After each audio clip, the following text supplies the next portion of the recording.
살다 보면 내가 쌓아왔던 모든 것을 송두리째 흔들어버리는 악연을 만나기도 하죠. 벗어나려고 해도 계속 엉키게 돼서 결국은 나를 망가뜨리고 말더라고요. 평소에 사연을 즐겨 듣다 보니 문득 저와 얽혔던 지독한 악연들이 떠오르는 날이네요. 지금 생각해봐도 기가 막히지만 다 털어놓으면 후련해지지 않을까 하는 마음으로 제 이야기를 시작해볼게요. 저는 어릴 때부터 홀어머니와 둘이 살았어요. 지금에서야 저를 혼자 키우느라 엄마가 얼마나 고생하셨을지 가늠이 안 되지만 어린 시절에는 엄마의 사랑 덕분에 부족하다는 생각 없이 밝게 잘 자랐어요. 엄마는 분식집을 하셨는데 얼마나 저에 대한 사랑이 각별하셨는지 제가 다니던 초등학교, 중학교, 고등학교를 옮겨 다니시면서 장사를 하셨답니다. 언제나 일을 하셔야 해서 저를 돌볼 수 없으니 가까이서라도 지켜보려고 했던 마음이셨겠죠. 중고등학교 때는 친구들 데리고 가면 엄마가 언제나 떡볶이를 듬뿍 주시곤 했어요. 그래서 저는 항상 친구도 많고 즐거운 학창 시절을 보낼 수 있었던 것 같아요. 엄마는 제가 결혼을 한 후에도 다녔던 고등학교 앞에서 분식집을 하셨답니다. 가끔 가보면 교복 입은 아이들과 정답게 수다 떠시는 엄마를 볼 수 있었는데요. 그 시절의 엄마와 제가 생각나서 마음이 찡해지곤 했죠.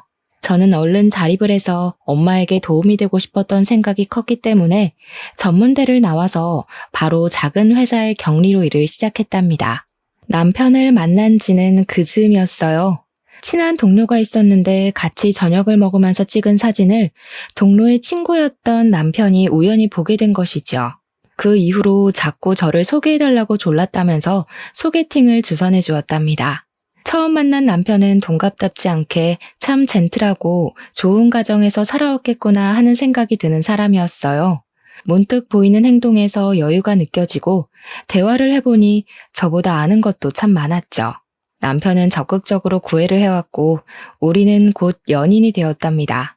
남편이 데려가는 식당이나 뮤지컬 극장, 여행은 저에게 참 새로운 곳이 많았죠. 살면서 해본 것도 가본 것도 별로 없다는 것을 남편을 통해 알게 되었달까요? 마치 저에게 신세계를 열어준 듯이 남편과 처음 해보는 것이 많아 데이트는 항상 즐거웠죠.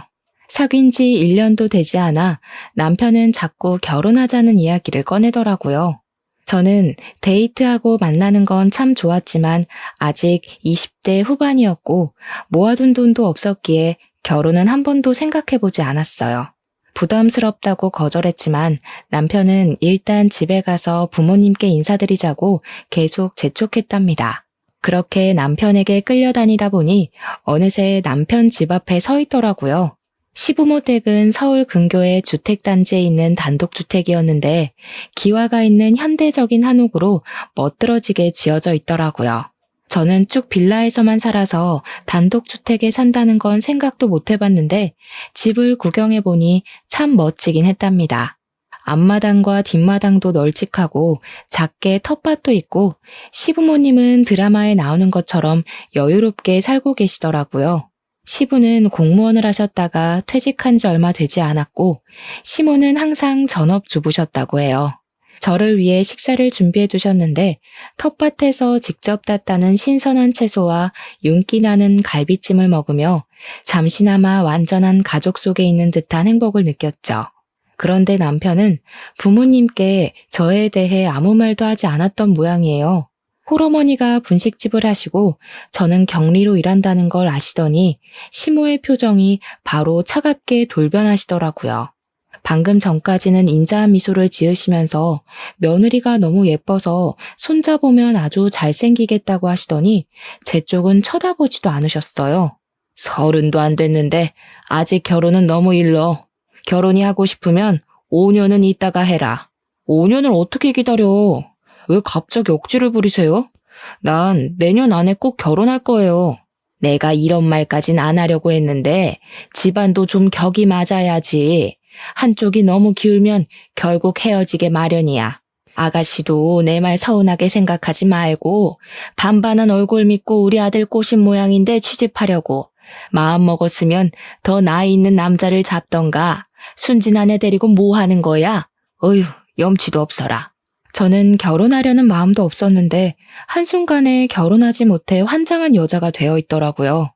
여태껏 살면서 이런 험한 소리는 들어본 적이 없어서 머리가 하얘져 대꾸 한마디도 못하겠더라고요.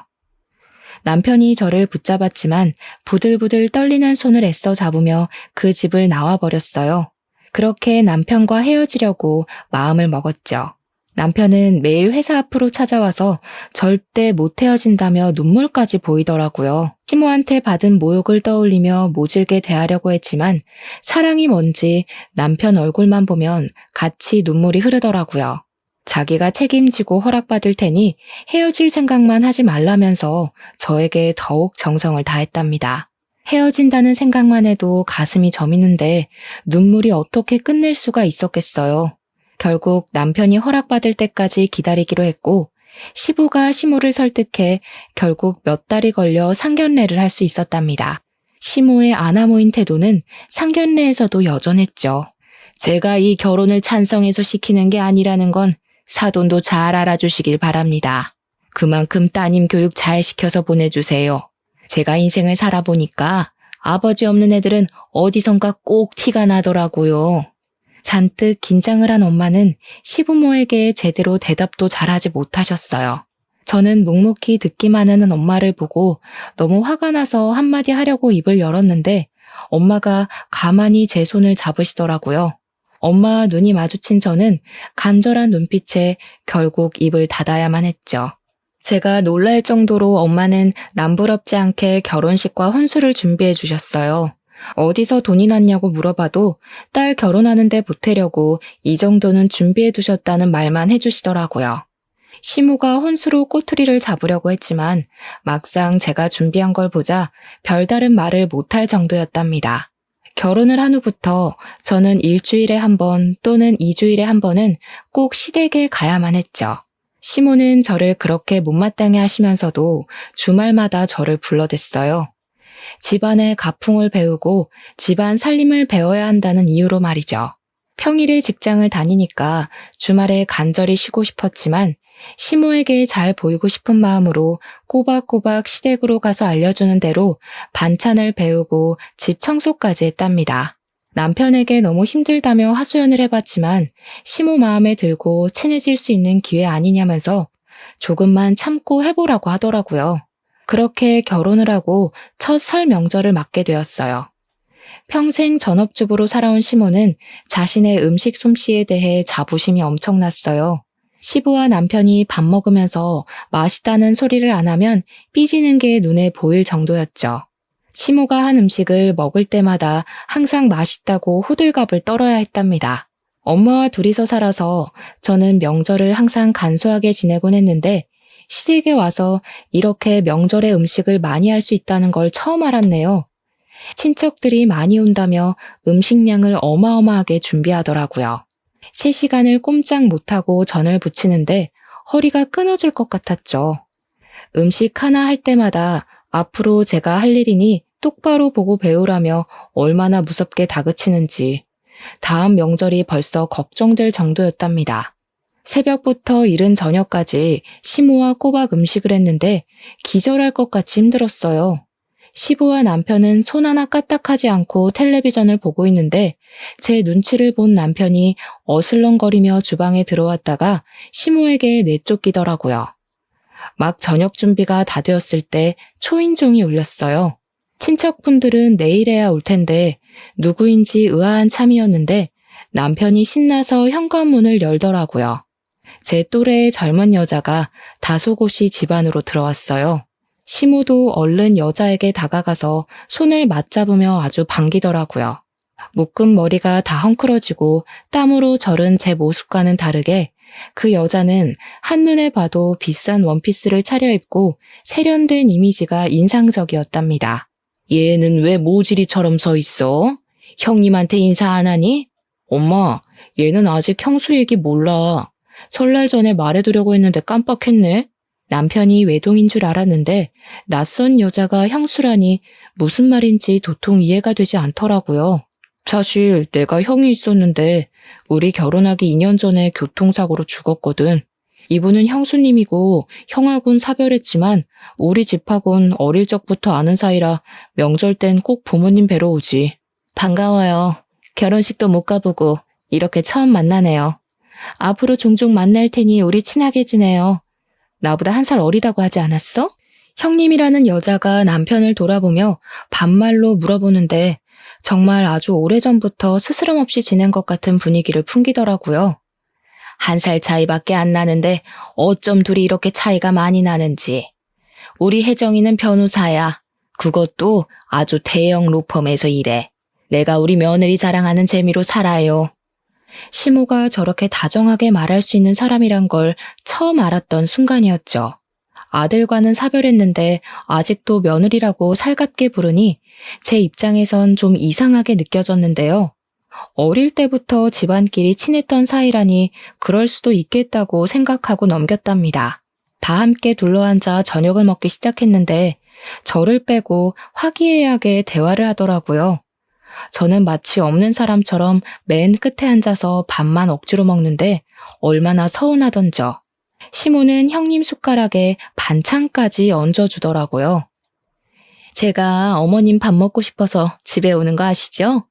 유명한 식당 다 가봐도 어머님 솜씨 따라가는 데가 없어요. 근데 이 동태전은 동서가 한 거야? 어머니 맛이랑 좀 다른 것 같은데? 어쩜 우리 혜정이는 말도 이렇게 예쁘게 하는지 몰라. 맞아, 동태전은 제가 한 거야. 앞으로 제사도 도맡아 해야 되는데 솜씨가 없는 것 같아서 걱정이야. 동서가 아무리 잘한데도 어머니 솜씨는 못 따라가죠. 20년에도 안 될 것 같은데요. 어머니, 건강하셔야 돼요. 전 어머님 음식 오랫동안 먹고 싶어요. 그럼. 아무리 아파도 우리 혜정이 밥은 해줘야지. 그나저나 녹용은 왜 또 보냈어? 저번에 해준 거 다 먹은 지도 얼마 안 됐는데. 두 사람의 대화를 들으니 민망해서 밥이 코로 들어가는지 입으로 들어가는지 모르겠더라고요. 며느리인 저보다도 서로 연락을 더 자주 하고 밖에서도 종종 만나는 것 같았답니다. 식사가 끝나고 거실에서 과일을 먹는데 4사람만 아는 이야기를 하고 저는 또 투명 인간이 된 것 같았죠. 저는 어색한 분위기를 참다 못해 부엌으로 가서 혼자 설거지를 했답니다. 주방 정리를 거의 끝냈을 때 형님이 가는 소리가 들리더라고요. 저는 마중을 하기 위해 현관문 쪽으로 발길을 옮겼죠. 형님이 명품 가방에서 흰 봉투를 꺼내 시모에게 건네주었어요. 시모가 손사래를 치면서도 한박 웃음을 짓더라고요. 저는 가시라고 꾸벅 인사를 했지만 제 쪽은 쳐다보지도 않고 나가버렸답니다. 이게 형님과의 첫 만남이었어요. 그 후로 설날과 추석 되면 어김없이 시댁에 찾아와서 얼굴을 봐야 했는데요. 저와 형님을 비교하는 시부모와 남편 때문에 명절이 다가오면 잠도 못 잘 정도로 저에겐 큰 스트레스였답니다. 저는 아이를 갖고 싶었지만 소식이 없어 늘 걱정이었고 매주 시댁에 가서 일을 하는 것도 너무 스트레스였어요. 남편에게 도와달라고 말해봐도 시큰둥한 반응만 돌아와 저는 점점 더 지쳐갔죠. 그렇게 스트레스 받을 거면 차라리 일을 그만둬. 몇 푼 벌지도 못하는데 때려치우고 어머니한테 살림이나 제대로 배워. 그렇게 결혼한 지 5년이란 시간이 흘렀지만 여전히 아기 소식은 없었고 시모는 저를 더욱 무시하고 구박했답니다. 넌 도대체 밥만 축내고 하는 게 뭐니? 남들은 아기도 순풍순풍 잘만 낳더구먼. 우리 집 대를 끊을 작정이야? 이래서 집안에 사람이 잘 들어와야 돼. 집에서 놀면서 우리 아들 돈이나 써대고 잘하는 짓이다. 어느 날 엄마가 전화가 걸려왔죠. 제 처지가 너무 우울했기에 엄마한테 보여주지 않으려고 안부 전화를 한 지도 찾아간 지도 너무 오래되었더라고요. 결혼하고 나서 시어머니가 보내주지 않아서 명절에도 한 번도 찾아가 보지 못했어요. 엄마는 항상 이해한다고 너만 잘 지내면 된다고 말씀해 주셨지만 혼자서 명절을 보내시는 게 얼마나 쓸쓸하셨을까요? 엄마는 큰 종합병원 이름을 대시며 오늘 그 앞에서 좀 만나자고 하시더라고요. 병원이란 말에 제 가슴이 덜컥 내려앉았죠. 저는 허겁지겁 병원으로 달려갔는데 1층 정문 앞에서 환자복을 입고 계신 엄마가 보이더라고요. 떨리는 가슴을 부여잡고 천천히 엄마에게 다가갔는데 얼굴이 말도 안 되게 수척해졌고 한눈에 봐도 심각한 병에 걸렸다는 걸 알 수 있었죠. 엄마는 저한테 말도 하지 않고 혼자 검사도 다 받으셨더라고요. 이미 손 쓸 수 없을 정도로 전이가 되어 의사가 수술도 권하지 않았다는 폐암 말기였답니다. 저는 엄마를 부여잡고 하염없이 울었답니다. 제 팔 안에 들어온 엄마의 몸이 얼마나 야위었는지 안으면서도 어찌나 놀랐는지요. 왜 몸이 아픈데 나한테 말을 안 했어? 어떻게 혼자서 검사를 받을 생각을 해? 평소에 병원 접수도 혼자 못하면서. 몸 아픈 지 얼마 안 됐어. 기침 심하게 해도 감기인 줄 알았지. 진통제 먹으면 또 괜찮아지고 그러니까 별로 아픈 건 못 느꼈어. 그게 말이 돼? 어떻게 암이 다 퍼질 동안 아무 증상이 없을 수가 있어. 우리 당장 수술 날짜 잡자. 항암 치료도 해달라고 하고. 엄마는 아무 대답도 하지 않고 제 울음이 사라질 때까지 제 등을 두드려 주시며 기다려 주셨죠. 주치의를 만나 상담을 해봤지만 치료하는 건 환자의 자유지만 더 고통스러울 수도 있다는 매정한 대답만 들을 수 있었답니다. 저는 당장 엄마를 제 옆에 모시고 간호를 하기로 했어요. 살고 있는 아파트는 방이 2개라 엄마를 충분히 모실 수 있을 것 같았죠. 남편이 퇴근해서 들어오자마자 울면서 속사포처럼 이야기를 쏟아냈어요. 장모님을 간호해야 되는 건 맞는 건데 여기에 모시긴 좀 그렇지 않아? 저는 생각보다 차가운 남편의 반응에 당황을 했답니다. 만약 시모가 큰 병에 걸렸다면 저는 시댁에 들어가서 간호하라는 말을 해도 받아들였을 텐데 말이죠. 사실 이 집은 우리 부모님이 해준 거니까 장모님한테도 여쭤봐야 되지 않겠어? 네가 우리 엄마한테 얘기를 한번 해봐. 어머님한테 말하면 당연히 안 된다고 하시겠지. 나 미워하시는 거 몰라서 그래? 어머님이 여기서 같이 사시는 것도 아닌데 꼭 시부모 허락을 맡아야 되겠어? 말씀 안 드리고 장모님을 모시고 오면 더 화내실 건 생각 안 해? 아, 난 몰라. 네가 엄마한테 허락받든가 말든가 네가 알아서 해. 난 머리 아파. 저는 남편의 태도에 많이 실망했죠. 돌이켜보면 지금껏 항상 방관자처럼 지켜만 봤을 뿐 저를 위해 나서준 적이 없었다는 걸 깨달았답니다. 저를 대신해 시모에게 싫은 소리 한번 해준 적이 없었죠. 언제부터인가 저는 이 집안에서 부족한 존재라는 생각을 스스로 하고 있어서 부당한 대우를 받아도 당연히 그럴 수 있다고 받아들이고 있었던 것 같아요. 그때 갑자기 형님 얼굴이 떠오른 건 왜였을까요? 이번에는 마음을 단단히 먹고 시댁으로 찾아갔어요. 시모에게 어렵게 엄마 얘기를 꺼냈지만 역시나 예상했던 대로 차가운 대답만 돌아왔죠. 넌 어쩜 나쁜 소식만 그렇게 끌고 들어오니? 집에 아픈 사람이 있으면 그 집안은 어둡고 나쁜 기운이 들어오는 거야. 내 아들이 힘들게 일하고 들어와서 아픈 장모 보면 얼마나 기운이 빠지겠어. 너는 도대체 생각이 있는 애니? 어머님이 안 된다고 하셔도 저는 엄마 꼭 모셔야겠어요. 많이 아프신데 혼자 계시도록 할 수는 없어요. 저는 머리끝까지 화가 나서 벌개진 눈으로 시모를 노려봤어요. 갑자기 시모가 벌떡 일어나서 제 머리채를 잡고 흔들기 시작했답니다. 제 몸은 시모에게 잡혀 꼭두각시 인형처럼 이리저리 흔들리다 바닥에 패대기 쳐졌어요. 이게 어디서 말 대답을 해? 병원에 입원을 시키던지 죽을 날짜 받아놨으면 요양원에라도 들어가면 되지. 네가 거기서 산다고 그게 네 집 같아? 너도 여차하면 쫓겨나면 그만이야. 죽을 날짜라뇨. 어머님, 우리 엄마한테까지 그렇게 막대먹게 말하는 건 못 참아요. 제가 그 잘난 집 나올 테니까 걱정 붙들어 매세요. 화난 시모가 제 손목을 낚아채려는 걸 탁 쳐내고 시댁을 나와버렸어요. 저는 그 길로 엄마 집으로 들어갔답니다. 날이 갈수록 몸이 약해져가는 엄마의 곁을 밤낮으로 지켰어요. 한동안 남편과 시모가 매일 전화를 해댔지만 받지 않았죠. 엄마가 아픈 건 너무나도 슬픈 일이었지만 시댁도 남편도 없이 엄마와 둘이 지내니 오히려 저는 너무 평안하고 행복한 기분마저 들었답니다.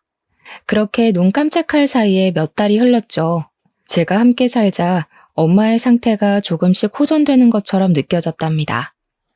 남편과 이혼할 것은 아니니 저녁 시간에 가서 남편이 먹을 요리를 해놓기 시작했어요. 엄마 집으로 들어간 초반에는 남편에게 연락이 왔지만 어느 순간부턴 아무 연락이 없더라고요. 제가 메시지를 보내고 답도 없고 말이죠. 가끔 집에 가보면 청소도 깨끗이 되어 있고 빨래도 밀리지 않고 제가 없어도 잘 살고 있는 것처럼 보이니까 서운한 마음이 들더라고요. 남편과의 사이가 나빠서 집을 나간 것도 아니었는데 마치 별거를 하고 있는 것 같은 상황이 되어 있었답니다. 그래서 불안한 마음에 저녁을 해놓기 시작한 거였는데요. 남편은 저를 다시 봐도 시큰둥하더라고요. 오랜만에 봤는데 반갑지도 않아? 집 정리도 잘 되어 있고 나 없어도 잘 사는 것처럼 보이네? 너 마음대로 네 발로 나갔으면서 이제 와서 왜 이래? 너 없으면 엉망진창일 줄 알았냐? 야, 일주일에 2번 일하는 아줌마 부르니까 네가 살림할 때보다 훨씬 낫다. 장모님의 안부 한 번을 묻지 않는 남편의 태도에 화가 났지만 저는 바보같이 매일 저녁을 해주고 남편이 밥을 다 먹으면 설거지까지 해두고 밤에 부랴부랴 엄마 집에 돌아오는 생활을 계속했답니다. 그렇게 지내던 어느 날 집에 가보니 남편이 평소보다 일찍 왔는지 거실 소파에서 자고 있더라고요. 한 손에는 핸드폰을 쥐고 있었는데 떨어질 것 같아서 살짝 손에서 뺐죠. 항상 비밀번호를 걸어두더니 그날따라 풀려 있더라고요. 화면을 언뜻 보니 빨간 하트가 있는 것 같아 남편 핸드폰을 다시 확인해 봤어요. 메시지 창을 읽는데 손이 부들부들 떨려오기 시작했습니다. 자기와 하트로 시작해서 주고받은 메시지는 너무 보고 싶어 못 견디는 연인들의 대화였죠. 왜 이제야 남편이 제가 집에 없어도 그리 무신경했는지 전화조차 하지 않았는지 이해가 되었죠. 오히려 제 발로 집에서 나가주었으니 얼마나 고마워했을까요? 저는 세상 편안하게 자고 있는 남편의 얼굴을 째려보았답니다. 배신감으로 온몸에 힘이 빠지며 당장이라도 주저앉을 것 같더라고요. 저는 손이 하얗게 될 때까지 핸드폰을 꽉 쥐고 서 있다가 정신을 차리고 메시지 창을 캡처하기 시작했어요. 그리곤 얼른 제 핸드폰으로 옮기고 다시 남편 손에 쥐어주었죠. 잡았던 핸드폰이 바닥으로 툭 떨어지자 남편이 화들짝 놀라며 깨더라고요. 저는 방금 들어온 척하며 주방으로 들어갔죠. 요리를 하는 동안 머리가 쿵쿵 울리고 정신을 못 차리겠더라고요. 남편이 밥 먹는 모습을 멍하니 보고 있다가 더 있으면 참지 못하고 말을 꺼낼 것 같아 얼른 집을 나와버렸답니다. 엄마 집에 가는 길에 어찌나 눈물이 흐르던지요. 저는 비참한 결혼 생활을 정리하고 엄마를 모시며 살기로 결심했어요. 남편의 외도와 이혼에 대해 인터넷 검색을 하며 증거를 모으기로 했죠. 얼마 지나지 않아 엄마의 상태는 급격하게 나빠지기 시작했어요. 저는 매일을 조마조마한 마음으로 엄마를 간호했답니다. 침대에 누워 계시던 엄마가 저를 부르시더라고요. 엄마의 손에는 종이 한 장이 들려 있었어요. 엄마는 저에게 종이를 넘겨주셨어요. 그건 보험 증서였는데 수익자가 저로 되어 있더라고요. 사망보험금이 5억? 엄마, 이게 뭐야? 이거 들어놓고 죽을 날만 기다리고 살았어? 나한테 이거 주면 내가 좋다고 감사하다고 받을 줄 알았어? 너 어렸을 때부터 부었던 거야. 엄마가 너한테 제대로 해준 것도 없잖아. 좋은 대학을 보내주지도 못했고 하고 싶은 거 다 해주지도 못했고 나 이런 거 필요 없어. 내가 바라는 건 엄마가 내 옆에 오래 있는 거야. 이딴 돈 엄마가 살 수 있다면 내가 엄마한테 줄게. 엄마가 없으면 이게 무슨 소용이야? 네가 시집가서 얼마나 힘들게 사는지 엄마가 다 알아. 알면서 도와주지도 못하고 사돈한테 한 소리 제대로 하지도 못했어. 이렇게 못난 엄마 네가 용서해줘. 엄마 가면 이 돈으로 너 하고 싶은 거 하면서 훨훨 날아가 살아. 넌 누가 뭐래도 세상 제일 소중한 내 딸이야. 저는 피를 토하는 심정으로 엄마 무릎에 고개를 묻고 통곡을 했죠. 저와 엄마는 오랫동안 함께 껴안고 뜨거운 눈물을 흘렸답니다. 엄마는 마지막이 곧 올 거라는 걸 알고 계셨던 걸까요? 얼마 지나지 않아 엄마는 숨을 거두고 말았습니다. 남편에게 바로 연락을 했지만 중요한 회의가 있다며 제가 장례 준비를 다 마친 뒤늦은 저녁에서야 왔더라고요. 가뜩이나 횡한 장례식장에 저 혼자 상주로 앉아있는데 돌아가신 엄마를 끝까지 걱정시키는 것 같아 면목이 없었답니다. 시부는 장례식장에 왔지만 시모는 오지도 않았죠. 알고 보니 친목계 여행 일정이 잡혀 있어서 지방으로 여행을 갔다더라고요. 끝까지 저와 엄마를 업신여기는 남편과 시모의 행동으로 인해 저는 이혼에 대한 결심을 더더욱 굳히게 되었어요. 장례식이 끝난 뒤 저는 다시 집으로 들어갔죠. 바람 피우는 걸 제가 알고 있다는 사실을 모르는 남편은 뭐하러 집에 들어오냐며 비아냥거리더라고요. 그날부터 저는 외도 증거를 찾기 위해서 집안과 남편의 옷을 뒤져봤지만 별다른 건 나오지 않았어요. 남편의 컴퓨터를 보려고 했지만 비밀번호가 걸려 있어 살펴볼 수도 없었습니다. 저는 남편이 자고 있는 밤에 몰래 나와 자동차의 블랙박스를 확인해 봤는데 역시나 여자가 차에 타고 남편과 노닥거리는 음성을 찾을 수 있었어요. 목소리만 들어서는 누군지 알 수는 없었죠. 저는 그렇게 증거를 하나씩 찾아 나갔답니다. 그리고 엄마의 유언대로 저는 홀로 서기를 준비하기 시작했죠. 엄마가 남겨주신 5억의 보험금을 받아서 어떻게 써야 할지 고민을 했어요. 엄마의 목숨과 바꾼 귀한 돈인데 함부로 쓰고 싶지 않았어요. 저는 오랫동안 봐두었던 아파트 한 채를 사게 되었죠.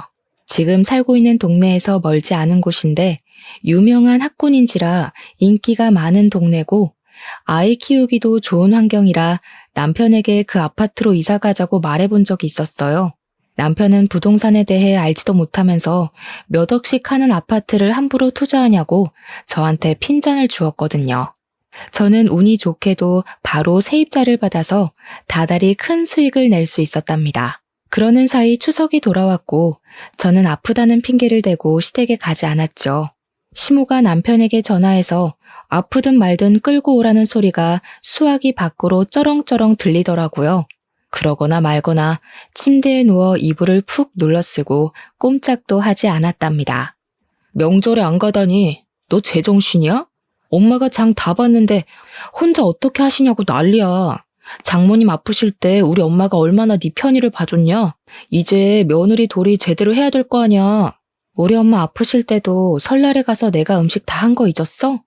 무슨 편의를 봐줬는데?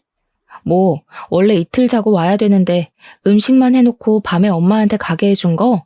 그거 고마워라고? 어머니 죽고 못하는 며느리 또 있으시잖아. 형님한테 와서 같이 하자고 하지 왜? 야, 너 말 그따위로 할래? 형수가 어떻게 일을 해? 큰일하는 변호사가 너처럼 한가하냐? 그렇게 바쁜데 어쩜 명절 때 밥 먹을 시간 딱 맞춰서 온대? 네가 몇 시에 오라고 시간 정해주니? 그만하네? 형수랑 너랑 급이 같아? 형수는 네가 그렇게 말할 수 있는 사람이 아니야. 말 조심해. 가기 싫으면 가지 마. 나중에 엄마한테 혼나고 울고불고 후회하지나 마. 남편은 문을 쾅 닫고 나가버렸답니다. 남편이 속으로 저와 형수를 어떻게 생각하고 있는지 잘 알 수 있었죠. 너무 황당하고 서러워서 엄마가 너무나도 보고 싶어 눈물이 났답니다. 남편은 연락 한 번 없이 3일 동안 시댁에서 명절을 지내고 돌아왔어요. 집에 온 남편이 거실에서 전화통화하는 소리가 들려왔어요. 엄마, 형수 집에 데려다주고 지금 들어왔어. 와이프? 몰라, 집에 있는지 없는지. 형님이 또 시댁에 왔던 걸 알게 되자 나도 모르게 허탈한 웃음이 나더라고요. 시부모에게 그 집안의 귀한 며느리는 형님이고 저는 시키는 대로 음식이나 하는 하녀일 뿐 그 이상도 아니겠죠. 그때 남편이 거칠게 방문을 열고 들어왔어요. 명절에 집에서 놀고 먹으니까 아주 살판 나셨겠어? 우리 엄마 힘들게 하니까 좋냐? 나 진짜 아프다니까 왜 안 믿어줘. 그리고 결혼 전엔 어머니가 혼자 다 하셨다며. 며느리가 있는데 엄마가 그 많은 음식을 왜 하냐? 너무 힘들어하셔서 시장 가서 다 사다 먹었다. 형수가 유명한 떡집에서 송편을 사왔는데 네가 하는 것보다 훨씬 맛있더라. 예전에 시모와 장보러 시장에 갔다가 전집을 지나친 적이 있었는데요. 음식을 사다 먹는 건 조상님에 대한 예의가 아니고 남이 한 거에 뭐가 들었을지 알고 사 먹냐고 하더니 이번엔 어떻게 다 사 먹었을까요?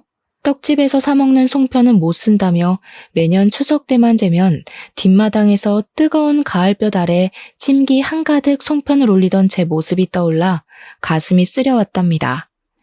그 후로 남편의 핸드폰을 다시 살펴볼 기회는 없었지만 눈치를 보아하니 아직도 그 여자를 만나고 있는 건 확실해 보였죠. 저는 전문 변호사에게 이혼 상담도 받아보며 착실히 준비를 해갔답니다. 아직 상대가 누군지도 모르고 사진 같은 결정적인 증거를 찾지 못해 섣부르게 움직일 수는 없는 상태였죠. 하지만 통장으로 꼬박꼬박 월세가 들어와 쌓이니 알게 모르게 든든하고 자신감이 생기더라고요. 게다가 무심코 시세를 확인해보니 제가 산 아파트가 2억이나 올라 있었답니다. 제 마음이 든든하니 남편이 매일 비아냥거리고 짜증을 내도 아무렇지도 않게 넘길 수 있었죠. 이윽고 찬바람이 불기 시작하더니 김장철이 다가왔죠. 시모는 김치에 대한 집착이 엄청났는데 자기가 담근 김치가 엄청 맛있다고 생각한답니다. 그래서 해마다 엄청 많은 양을 해서 친척과 친구에게 나눠주고 그 칭찬받는데 자부심이 엄청났죠. 추운 날씨에 시댁 앞마당에서 몇백 포기의 배추를 절이고 무채를 써는 일을 저 혼자 해야 했기에 저는 결혼하고 나서부터 김치라면 학을 떼게 될 정도였죠. 그래서 이번엔 절대 나가지 않으려고 결심했는데 그걸 눈치챈 시모가 매일 전화가 오더라고요. 시모도 김치는 해야 하고 혼자 하기엔 엄두가 안 나니 처음으로 저에게 사근사근하게 대하더라고요. 요즘 몸은 어떠니? 이제 김장을 해야 되는데 오랜만에 집에 와야 되지 않겠어? 내가 너 힘들까봐 이번엔 절인 배추를 사다가 하려고 한단다. 양념만 바르면 금방 끝나지. 우리 이번엔 쉽게 하고 보쌈이나 만들어서 먹고 푹 쉬자. 어떠니? 시아버지도 너 오랫동안 못 봤다고 보고 싶다고 하시는구나. 이번엔 200포기도 안 하려고 한단다. 보쌈거리도 내가 다 사놓을 테니 이번 주 주말에 꼭 와라. 응? 남편도 이번에 안 가면 시모가 저를 쫓아낼 거라고 난리를 치는데 참 가소롭더라고요. 결정적인 증거를 잡을 때까지는 남편과 불화가 있으면 안 될 것 같아 마지막이라는 생각으로 시댁으로 향했답니다. 제가 온 것을 본 시모는 마치 덫에 빠진 생쥐 보듯 저를 가소롭게 바라보더라고요. 200포기도 안 한다더니 절이지도 않은 배추가 앞마당에 산더미처럼 쌓여 있었어요. 허리를 펴고 숙이는 걸 수백 번 반복하며 배추를 나르고 절이니 입에서 입김이 하얗게 나는데 몸은 땀범벅이 되었답니다. 제 인생의 마지막 김장이라고 이를 갈며 어둑어둑해질 때까지 김장을 했네요. 거의 마무리가 되고 옷이며 머리카락이며 고춧가루가 더덕더덕 붙은 채로 앞마당에 앉아 있었는데 초인종이 울리더라고요. 역시나 제 예감이 맞았죠. 일을 마치고 바로 온 듯한 형님이 정장 투피스를 멋들어지게 입고 들어오더라고요. 형님은 저를 한번 흘깃 보곤 인사도 없이 집 앞으로 쏙 들어가 버리는 게 아니겠어요? 시부모와 남편이 반갑게 인사하는 소리가 시끌벅적하게 들리는 와중에 시모가 저에게 들어오라고 삑 소리를 지르더라고요. 그렇게 저만 빼고 화기애애한 저녁 식사가 시작되었죠. 형님은 법원에 가느라 점심도 제대로 못 먹었다면서 제가 한 보쌈과 김치를 야무지게 먹더라고요. 밥만 쏙 먹고는 형님은 일찍 가야겠다고 일어섰죠. 시모는 커다란 김치통에 김치를 담아 가져가라고 주고 형님은 시모에게 하얀 돈봉투를 쥐어주고는 바쁘게 나가더라고요. 남편이 김치통을 들어준다며 같이 나갔답니다. 식탁을 정리하는데 형님이 핸드폰을 두고 나갔더군요. 저는 얼른 핸드폰을 들고 차가 주차되어 있는 뒷마당으로 갔죠. 불빛이 없어 컴컴한데 옆에 나란히 있는 두 사람의 형체가 보이더군요. 가까이 다가가던 저는 걸음을 멈추어 설 수밖에 없었어요. 세상에 두 사람이 부둥켜 안고 있는 게 아니겠어요. 저의 몸은 강목처럼 딱딱하게 굳어 움직일 수가 없었죠. 소리를 낮추어 대화를 이어가는 두 사람의 목소리가 들렸어요.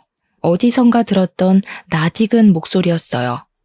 바로 블랙박스에서 들었던 여자의 목소리였던 거였죠. 순간 누가 이마를 세게 때린 듯이 눈앞에서 불꽃이 번쩍하고 튀는 것 같더라고요. 정신을 차린 저는 악을 쓰며 두 사람에게 달려갔어요. 저를 본 두 사람이 놀라서 황급히 떨어지더라고요. 분노를 참지 못한 저는 마당에 있는 물 호수를 틀어서 둘을 향해 사정없이 뿌려대기 시작했답니다. 형님이 비명을 지르며 손으로 얼굴을 가리고 남편은 저에게 달려들더라고요. 그래서 남편 눈을 향해 더욱더 세게 물 호수를 뿌려댔어요. 형님의 비명소리에 달려온 시모가 얼른 수도꼭지를 잠가버리더니 제 머리채를 잡으려고 손을 휘저기며 달려오는 게 아니겠어요? 저는 온 힘을 다해 시모를 밀어 잡아뜨려 버렸어요. 여태껏 둘이 붙어먹었다 이거지? 사람 하나 바보 만들고 재밌었니? 너네 이런 사이인 거 네 엄마도 알고 있었어? 이 나쁜 놈아. 저는 차의 트렁크에 놓인 김치통 뚜껑을 열어서 김치 2포기를 양손에 들고 남편과 형님 얼굴에 문대버렸어요. 두 사람은 눈이 맵다고 악을 쓰며 주저앉고 난리가 났죠. 당황한 시모가 그걸 보고 다시 물 호스를 두 사람한테 뿌리기 시작했죠. 그 모습을 보고 있으니 아주 코미디가 따로 없더라고요. 저는 머리 위로 김치통을 들어서 시모한테 던져버렸어요. 시모가 중심을 잃고 쏟아진 김치 위에 넘어져 버렸답니다. 시모가 저를 향해 죽일련 소리를 질러댔어요. 저 두 사람이 사랑해서 죽고 못 사는 사이라네요. 좋으시겠어요. 이제 진짜 둘째 며느리 하시면 되겠네요. 저 자랑스러운 며느리랑 천년만년 김치 담그시면서 행복하게 사세요. 저는 바로 시댁을 뛰쳐나왔죠. 중요한 물건만 챙겨 나오려고 집으로 돌아왔는데 문득 남편의 컴퓨터가 눈에 밟히더라고요.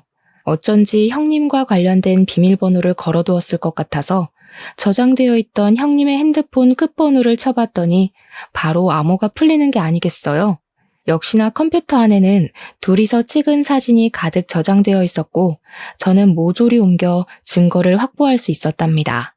둘이 얼굴을 맞대고 있는 게 제일 처음 찍은 사진이었는데 날짜를 따져보니 형이 사고 나서 죽은 지 6개월이 지난 후였더라고요. 그렇다면 저를 만나기 전부터 그렇고 그런 사이였던 거고 저는 완전히 속아 결혼을 한 거였던 거예요. 지금껏 두 사람에게 속고 시모에게 구박받은 세월이 주마등처럼 스쳐가며 바보 같은 제 자신이 너무나도 밉더라고요. 저는 제가 속아왔던 시간만큼 두 사람에게도 죗값을 치르도록 하고 싶었답니다. 그래서 사진을 비롯한 모든 증거들을 제가 선임한 변호사에게 보내고 형님을 상대로 상간녀 소송을 바로 진행했어요. 그리고 형님의 로펌 회사 대표에게 사진 몇 장과 소송이 진행되고 있다는 내용의 편지를 보냈죠. 당연히 형님은 해당 로펌에서 퇴직당했고 저에게 위자료까지 물게 되었답니다. 제가 형님에게 소송을 걸었다는 사실을 듣자마자 남편이 저에게 전화해서 온갖 욕을 하더라고요. 너까짓 게 뭘 할 수 있는데 복수라도 하려고? 너 좋은 말로 할 때 당장 소송 취하해? 너 때문에 우리 혜정이 로펌에서 잘렸잖아. 손해배상 청구할 거야. 손해배상 청구해야 될 사람은 나야.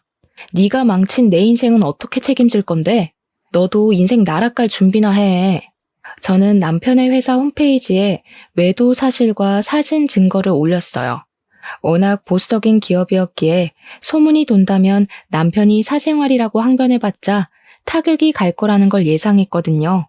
남편과 더 이상 마주치거나 연락하고 싶지도 않았기에 이혼의 모든 과정을 변호사를 통해 처리했답니다. 외도의 증거가 너무 확실했기 때문에 남편은 소송도 해보지 못하고 제가 원하는 대로 조정 이혼으로 마무리를 지을 수밖에 없었죠.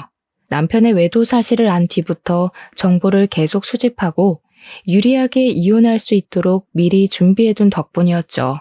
그래서 저는 살고 있는 아파트를 비롯한 재산 분할도 넉넉히 받을 수 있었답니다. 조정 협의하는 마지막 날 법원에서 남편을 만났는데 얼굴이 눈에 띄게 수척해져 있고 옷도 후줄근하게 입고 왔더라고요. 남편 인생을 이렇게 망가뜨려도 되냐? 너 이렇게 독한 애였어? 너 때문에 나 회사도 권고사직 당했어. 우리 엄마도 뇌출혈로 쓰러져서 지금 병원에 계신다. 그래, 인정한다. 나도 잘못했고 너도 잘못한 거 있어. 서로 용서하고 새롭게 시작해보자. 정신 나간 소리하고 있네. 네 천년의 사랑이 들으면 어쩌려고 그딴 소리라고 있니? 들러리는 빠져줄 테니까 잘난 혜정이랑 행복하게 사셔. 그 나쁜 년 얘긴 하지 마. 로펌 잘리고 바로 지방에 있는 로펌으로 옮기고 연락도 끊겨서 알아보니까 거기 대표랑 그렇고 그런 사이더라. 내가 지한테 어떻게 했는데. 됐고, 하소연은 당사자한테나 가서 해. 너는 인간의 탈을 쓰고 어떻게 이런 일을 벌이니? 지옥 가서 네 형 얼굴은 어떻게 보려고. 다시는 마주치지도 말자. 아, 이건 내 마지막 선물이야. 남편은 제가 건넨 등기부등본을 의아한 표정으로 훑어보더라고요. 내가 전에 이사 가자던 아파트 기억나? 네가 거긴 갈수록 떨어질 거라고 안목 없다고 나 엄청 무시했잖아. 나 그 아파트 샀는데 2억이나 올랐어. 너네 부모가 사준 아파트보다 거의 2배가 됐더라. 너나 안목 좀 높여야겠다. 여자 보는 안목도 좀 키우고. 저는 표정이 일그러지는 전 남편을 뒤로하고 가뿐한 걸음으로 법원을 나섰답니다. 그 후로 다시는 전 남편을 보지 않았고 소식도 모르고 잘 지내고 있어요. 이혼하고 나면 혼자 무슨 일을 하고 살아야 할지 고민이 참 많았는데요. 어릴 때부터 손재주가 있는 편이어서 반영구 화장 기술을 배워 지금은 숍을 차려서 바쁘게 지내고 있답니다. 입소문이 조금씩 나더니 평일도 예약이 꽉 차서 외로움을 느낄 시간도 없고요. 엄마 덕분에 구매한 아파트에서 혼자 살면서 느긋한 싱글 라이프를 즐기고 있죠. 남편의 무시와 시모에게 모진 대우를 받고도 꾸역꾸역 결혼 생활을 이어나갔던 건 가족이라는 울타리에서 떨어져 나가 혼자가 된다는 두려움 때문이었던 것 같아요. 하지만 가장 사랑했던 엄마와도 헤어지고 완전히 혼자가 된 지금 되돌아보면 그런 두려움을 가졌던 것이 얼마나 어리석었는지 잘 알 것 같답니다. 저는 혼자 살고 있지만 누구보다도 충만하고 기쁜 매일매일을 살고 있거든요. 나를 갉아먹는 누군가와 함께 지내는 게 더 외로운 거라는 걸 알게 된 지금이 더욱 행복하답니다. 저의 이야기에 한 사람이라도 희망과 용기를 얻게 된다면 참 기쁠 것 같은 생각을 하며 마쳐봅니다. 들어주셔서 감사합니다.